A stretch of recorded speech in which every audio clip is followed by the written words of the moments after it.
Kaum Khawarij ini siapa? Kaum yang memberontak kepada Sayyidina Ali. Ini cerita politik. Khawarij ini 100% politik. Baik itu kita nak politik lah. Jangan sampai akidah. Khawarij ini dia beria sangat politik. You tak boleh memerintah, you punya masalah. Tak ada rezeki, tak ada sokongan. Tapi jangan semua orang kafir semua. Tak boleh begitu. Ini Khawarij.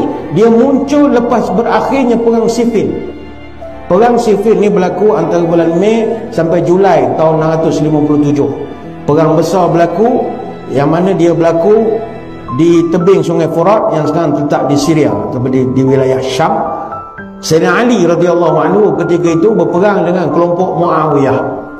Ali bawa 90,000 pasukan, Muawiyah bawa 120,000 anggota. Kemudian berlakulah sedikit perjanjian ceasefire, mereka gencatan senjata, yang menyebabkan 12,000 hingga 16,000 tentera Sayyidina Ali hilang kepercayaan kepada Sayyidina Ali. Sebab buat perjanjian, langkah syaraton ke apa, tak kira apa istilahnya, hilang kepercayaan. Undi tak percaya, lepas perang sipil mereka berundur ke Nahrawan, mereka jadi kumpulan Khawarij. Ramai yang sertai mereka, dan mereka ada pemimpin-pemimpin yang tak berpuas hati dengan tindakan Sayyidina Ali. Furqus ibn Zuhair At-Tamimi, Abdullah ibn Wahab Ar-Rasili, Zaid bin Sahwan Al-Abadi, dan ramai lagi. Mereka berkumpul. Selepas daripada majlis tahkim, mereka telah mengkafirkan Sayyidina Ali. Akhirnya pimpinan-pimpinan Khawarij, pemimpin-pemimpin utama dia seperti Abdul Rahman Muljam, Al-Barq bin Tamimi, dan juga Amru bin Bakar At-Tamimi ambil keputusan nekat bunuh Sayyidina Ali. Kematian Sayyidina Ali 100% politik.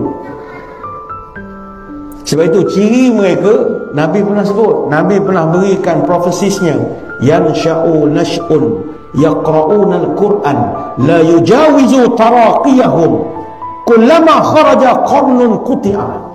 Qala Ibn Umar, sami'tu Rasulullah yaqul kullama kharaja qarnun quti'a akthara ala tattakhidha aksara min 20 maratan hatta yakhruja fi iradihim ad-dajjal. Kata Nabi, akan datang satu zaman, datangnya sekelompok pemuda, Nabi sebut orang muda, sekelompok anak muda mahir membaca Quran, laju ditekak mereka, tetapi Quran itu tak pernah lekat pun di hati mereka.